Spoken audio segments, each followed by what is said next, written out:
Doctor OP Garg के साथ BSc तक बदायूं के ध्रुव मास्टर पढ़े थे और गाजियाबाद के बगल में मोटा गांव है,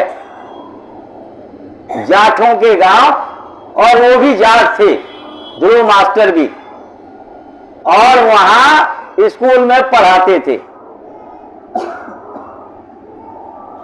जब टाट का समय नहीं था, बाद में उन्होंने टाट भी पहना था, और हम लोग गाजियाबाद में, दादरी में, नोएडा में, बिसरक ब्लॉक में और हापुड़ गढ़ तक 86-87 में संगठन बनाने भूमि ज्योतकों का जाया करते थे। काफी लोग जो है उसमें से जाते थे।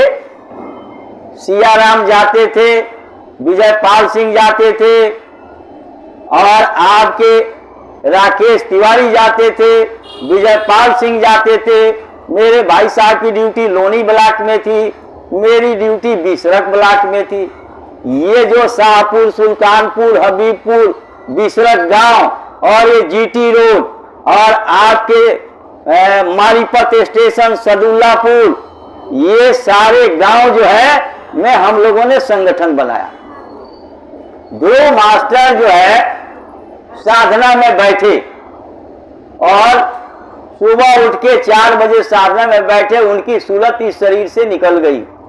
जैसे गुरु महाराज कहते हैं कि आप लोग घर छोड़ के यहाँ आए और घंटा, 2 घंटा, 3 घंटे के बाद घर पहुंच जाओगे, वैसे जब आपका गुरु से प्रेम हो जाएगा, आंख कान बंद करके, और जब आप साधना में बैठोगे तो आपकी जीवात्मा इस शरीर को छोड़ के ऊपर के मंडलों में जाएगी, ऊपर के धनियों से देवी देवताओं का दर्शन करेगी, रामकृष्ण का दर्शन करेगी, ब्रह्म पार ब्रह्म काल महाकाल सत्पुरुष का दर्शन करेगी, और वहां गुरु की दया से, गुरु से उसको दूरबीन मिलेगा, अलख अगम आनाम भी वहीं उतर के सतलोक में ही आ जाएगा। उसी तरह से ध्रुव मास्टर जब साधना पर बैठे तो उनकी सूरत इस शरीर से निकल गई। ये मैं कहानी नहीं बता रहा हूं, ये सच्ची बात बता रहा हूं, हकीकत। ध्रुव मास्टर तो चले गए, लेकिन ओपी गर्ग अभी मौजूद हैं। मेरे भाई साहब भी चले गए, गिरीश भी चले गए, मानिकलाल भी चले गए, लेकिन अभी ओपी गर्ग मौजूद हैं। इसलिए आप कोई शंका मत करो, शंका हो तो पूछ लेना। और गुरु महाराज कहते थे कि कोई बात की शंका मत करो। अब जब उनकी सूरत इस शरीर को छोड़ के ऊपर के मंडलों में गई, 7 बजे का मॉर्निंग स्कूल हुआ करता था। अब उनकी पत्नी 7 बजे घड़ी में देखा तो उनको हिलाने डुलाने लगी। अब वो बोले नहीं, डोले नहीं, यहां हो तब तो बोले, सुने, आवाज दें। जब कुछ भी नहीं ये हुआ तो मोहल्ला पड़ोस के लोग इकट्ठे हो गए, पूरा गांव इकट्ठा हो गया। फिर एक डॉक्टर जो थे झोला छाप, उनको बुला लिया। उन्होंने आओ देखा न था, उनके समझ में आए नहीं, उन्होंने एक इंजेक्शन लगा दिया। इंजेक्शन लगाते आंख तो ध्रुव मास्टर की खुल गई और बोले नहीं, डोले नहीं। उनको वहां से लेके चले आए अरविंद अस्पताल, जवाहरलाल नेहरू मार्ग पर, दिल्ली गेट के पास, रामलीला मैदान के पास, और यहां उनको एडमिट करा दिया। सारी जांच पड़ताल हो गई, डॉक्टरों के समझ में नहीं आया कि इनको बीमारी क्या हुई है। डॉक्टरों का एक बोर्ड बैठा और बोर्ड ने डिसाइड किया कि ये नई बीमारी आई है और इसका कोई इलाज नहीं है, आप लोग घर ले जाओ, इनकी सेवा करो।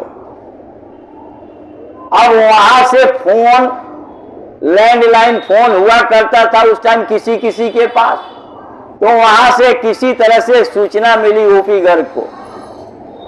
ओपी गर्ग गए, देखे, और देख करके मेरे भाई साहब को फोन किया कि मिश्रा जी, ध्रुव मास्टर के साथ ऐसे ऐसे हो गया।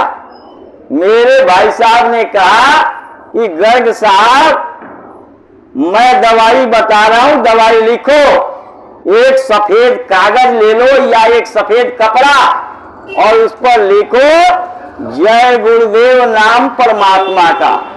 कलयुग में कलयुग जाएगा और कलयुग में सतयुग आएगा। किसानों के पक्के 1 बीघा खेत में 100 मन गेहूं और 100 मन चावल पैदा होगा। ये दवाई मिश्रा जी लिखवा रहे हैं, कपड़ा पर लिख करके, और कहा कि उनके सिर पर लगा लो और गुरु महाराज के नाम की पत्ती उबाल करके सुबह शाम उनको 3-3 चम्मच पीने को दो। वो पिए ना पिए इसकी आपकी जिम्मेदारी नहीं है, उनके मुंह में डालो और उनके कान में जय गुरुदेव नाम परमात्मा का बोलो। बहुत लोग टेलीफोन में काम करते थे जिनके मकान में गिरीश रहते थे, गिरीश भी नहीं रहे, मानिक लाल भी नहीं रहे।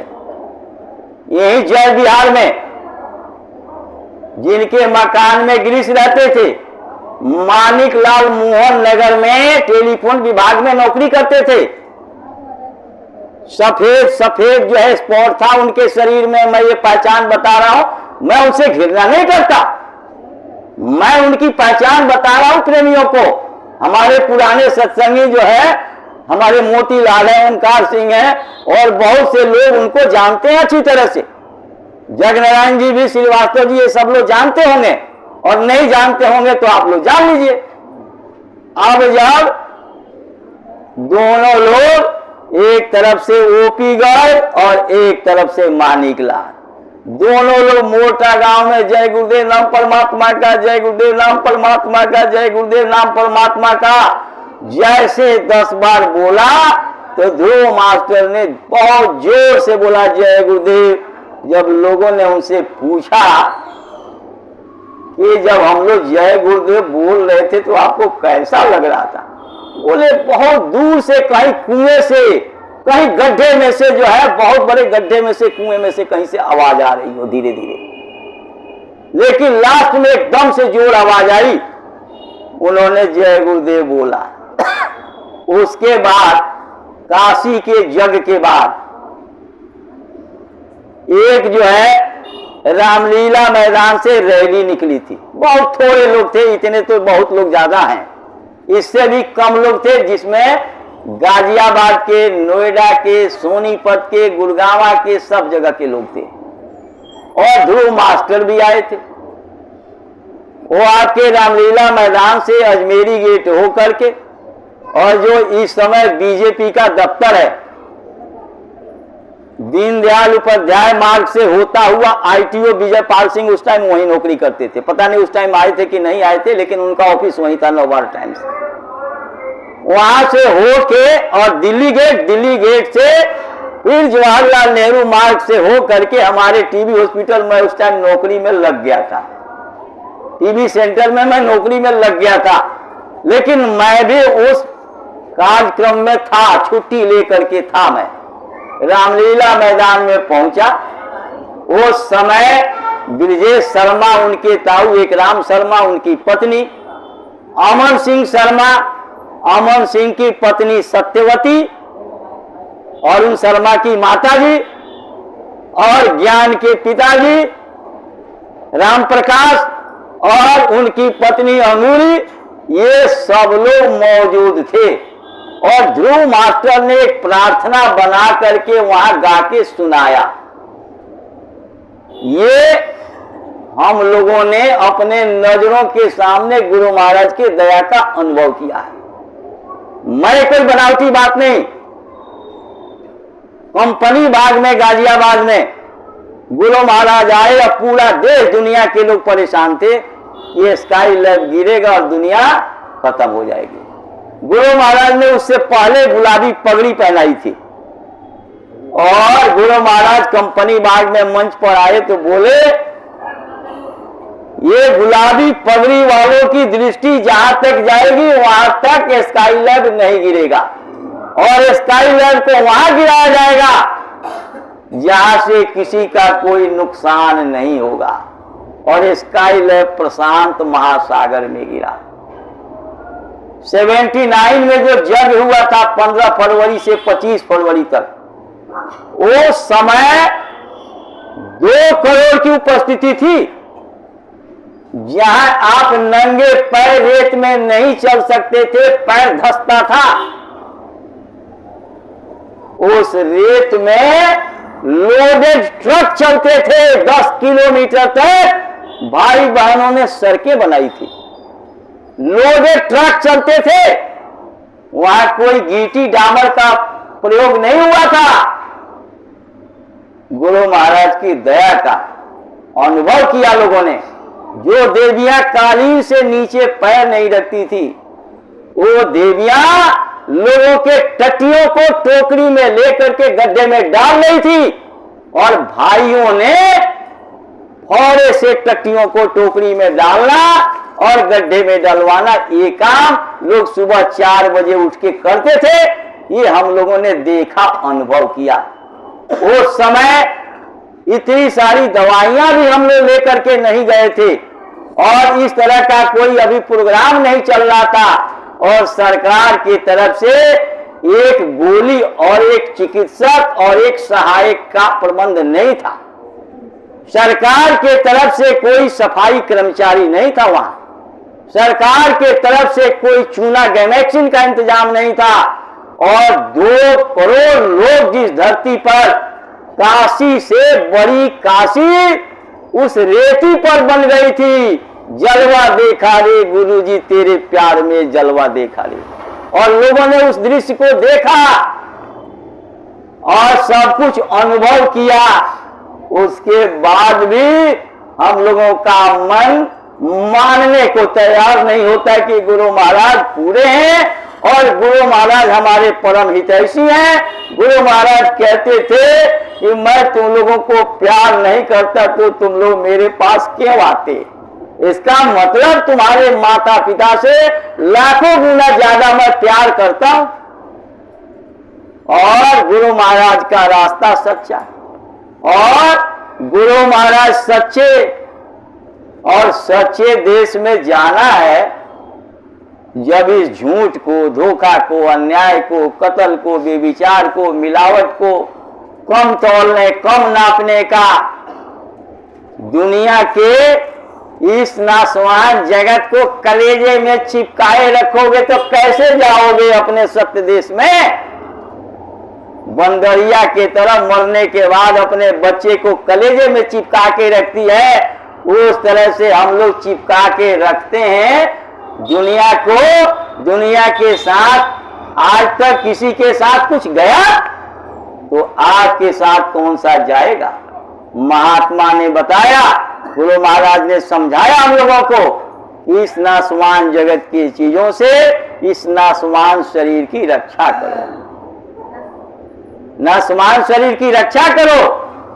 जितने बार हजम कर सकते उतने बार भोजन करो, जितने बार प्यास लगे उतने बार पानी पियो, मेहनत ईमानदारी से कमा करके 100 मकान पूरा राजापुरी खरीद लो, लेकिन ये समझो कि एक दिन न एक दिन इस किराए के मकान को खाली करके जाना है। ये सराय है, डेरा है, यहाँ से जाना है, और जाने के समय हमारे आपके साथ कुछ जाएगा नहीं, हमारे अच्छे बुरे कर्म ही जाएंगे। गुरु महाराज ने वो एक महात्मा का दृष्टांत दिया कि महात्मा एक गांव में आए और कहने लगे, भाई बच्चा तुम्हारे घर खेत में 40 मन पैदा होगा, तुम्हारे खेत में 30 मन, तुम्हारे खेत में 50 मन, तुम्हारे खेत में 10 मन। एक चोर पूछा, महाराज मेरे खेत में कितना पैदा होगा? बोले 40 मन। अरे जाओ जाओ, तुम्हारे जैसे झूठे महात्मा बहुत देखा। कहा कि कोई बात नहीं, जब कट करके तैयार हो जाएगा तो वजन करने भी आएंगे महाराज। तो महात्मा जी ने कहा क्यों नहीं, जब बताने आए हैं बिना तुम्हारे बुलाए तो कट जाएगा तो वजन करने भी आ जाऊंगा। और वो चोर जब अपना खेत काट लिया पकने के बाद, पड़ोसियों के खेत खलिहान से ले आ के गट्ठर और बोझ अपने खेत में मिलाता रहा। जब ऐसा करता रहा और जब उसके दवाई मड़ाई कर लिया तो जैसे वजन के लिए तराजू लेके आया तब तक महात्मा जी पहुंच गए। महात्मा जी को देखते उसके खून का पानी हो गया। बोला महात्मा जी तो बड़े सच्चे निकले भाई, ये अपने बात पर बिल्कुल पक्के डटे हुए मिले। तो चलो कोई बात नहीं महाराज आप तौल लीजिए। बोले अरे बच्चा तुम ही तौलो। बोले अरे नहीं नहीं महाराज आप तौलिए। बोले नहीं नहीं तुम पर भरोसा है बच्चा। जब उस चोर ने तौला तो पूरा 40 मन। चोर ने कहा महाराज आपने तो मेरे खेत का 40 मन बताया था और मैं रात रात भर जग करके दूसरे के खेत खलिहान से जो गट्ठर ले आया उसका गेहूं कहाँ गया। ये मेरा पैर देखिए, पैर में दीवार फट गया, पैर में जख्म हो गया, पैर में से खून निकल रहा, दर्द हो रहा, रात भर नींद नहीं आई। बोले बच्चा जो तुमने पिछले शरीर में कर्म किया है उस कर्म का प्रारब्ध बना है, भाग्य किस्मत लक, और उसी को भोगने के लिए मालिक ने शरीर दिया है। मिलेगा उतना जो आपके प्रारब्ध में है, उससे ज्यादा मिलने वाला नहीं। और तुमने ये जो दूसरे के खेत खलिहान में से गट्ठर उठा के ले आए उसकी सजा मिलेगी नरकों में और 84 में, क्योंकि तुमने चोरी की है। चोरी की सजा अलग, और ब्याज में तुम्हारे पैरों में तकलीफ हो गई। ये जो खून निकल रहा ये ब्याज में जो तू कर्म करेगा वही तो भोगना पड़ेगा, जो बोओगे वही तो काटना पड़ेगा। तो महात्मा कहते हैं जब हमारे हिस्से में जो कुछ है वही मिलना है। गुरु महाराज ने कहा तुम जंगल में चले जाओ, तुमको भोजन और नाश्ता मिल जाएगा। तुमको सर्दी गर्मी से बचने का उपाय भी सूझ जाएगा। आपको सब कुछ मिलेगा। जो लोग घर बार छोड़ करके जंगल में चले गए उनको भी सब कुछ मिला। गुरु महाराज पूरा 39 साल तक देश के कोने कोने में गुरु की खोज में भटकते रहे। ठीक है 8-10 रोटी नहीं मिलती थी, 1 रोटी मिलती थी, लेकिन मिल जाती थी। और गुरु महाराज तो कहते थे खा के तुम बीमार हो सकते हो, बिना खाए कोई बीमार नहीं होता। ये गुरु महाराज सत्संग में कहते थे।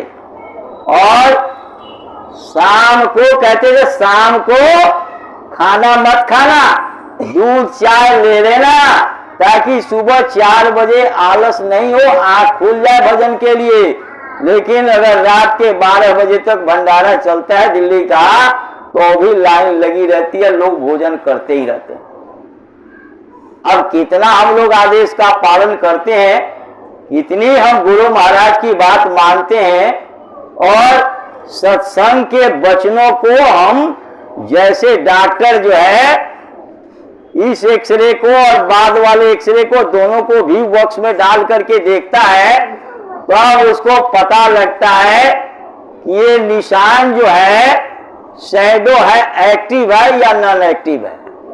जब दोनों एक्सरे देखेगा तब तो आप जो है सत्संग की बातों से अपने जीवन का मिलान करो, अपने क्रियाकलाप का मिलान करो, रोज देखो और अपनी बुराइयों को रोज निकालने की कोशिश करो।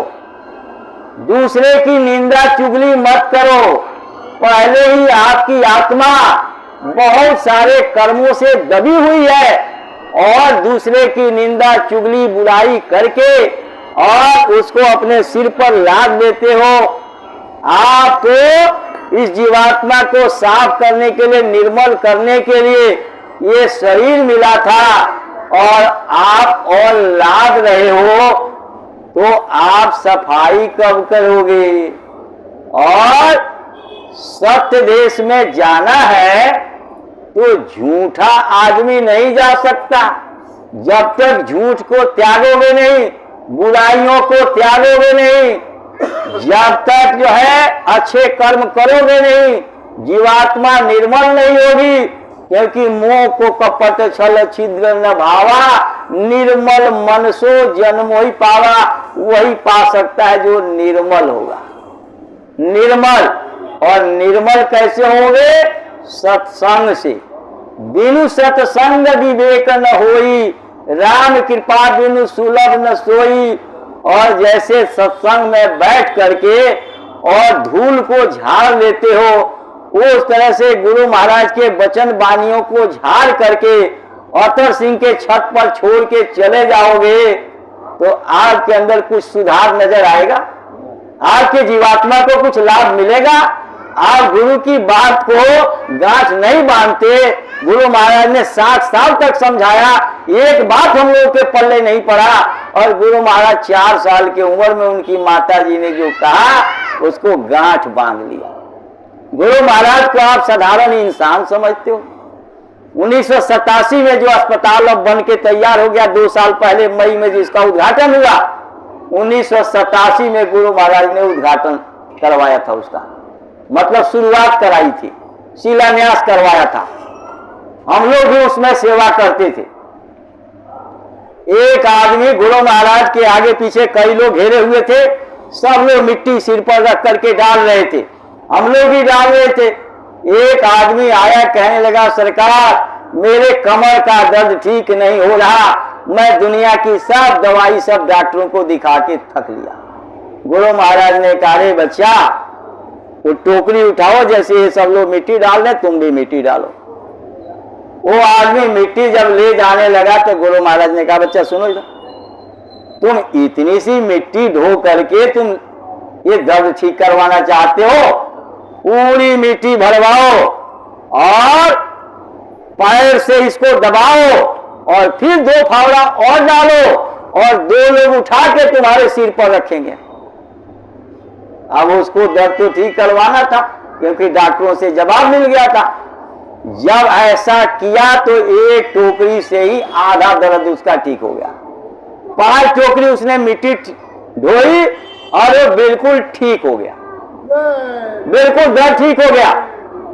अब कुछ लोग कहने लगे, सरकार इस बेचारे का तो दर्द अभी तक तो ऐसे झुक के चलता था, अभी बिल्कुल ठीक चल रहा है, इसका दर्द ठीक हो गया। गुरु महाराज ने ये नहीं कहा कि मैंने इनका दर्द मिट्टी ढोवा के ठीक करवा दिया। गुरु महाराज ने कहा कि मेरे गुरु महाराज के पास, इनके गुरु महाराज के पास कोई प्रेमी आया, कहने लगा, सरकार मेरे आंख की रोशनी चली गई, आंख सूज गया है, आंख लाल हो गई है, दिखाई नहीं दे रहा, दुनिया का इलाज करा लिया, कहीं से कोई फायदा नहीं मिला, सरकार दया कर दीजिए। वहीं एक गड्ढा में काफी दिनों से पानी रुका हुआ था, ऊपर काई जमी हुई थी, मक्खियां भिनभिना रही थी।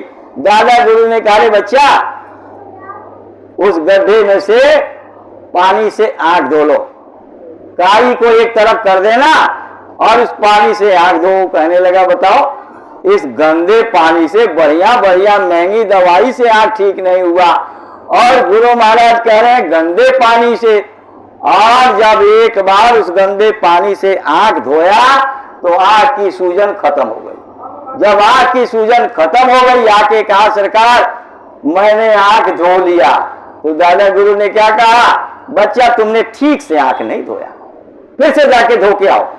दोबारा ये नहीं कहा कि एक बार और धो के आओ, जैसे कहा गुरु महाराज ने बताया, अपने गुरु महाराज की बात मैं उसी तरह से बता रहा हूं कि दादा गुरु ने कहा तुमने ठीक से नहीं धोया, फिर से जाके धो। जब दोबारा धो के आए तो आंख की लाली भी खत्म हो गई। बोले, सरकार में धो के आ गया। दादा गुरु ने कहा, फिर भी तुमने ठीक से नहीं धोया। तीसरी बार जब धो के आया तो आंख में रोशनी आ गई। गुरु महाराज ने नहीं कहा कि इनके कमर का दर्द मैंने ठीक कर दिया, गुरु महाराज ने कहा कि मेरे गुरु महाराज ने एक प्रेमी के साथ ऐसी दया की और उसके आंख की रोशनी वापिस आ गई। अनहोनी को होनी करें संत कहावे सोए, ये तो घटना। 81 से पहले एक काफिला वोट क्लब पर आया था इधर गुड़गावा से होते हुए और आपके जो है मंडोला की तरफ से होके जा रहा था।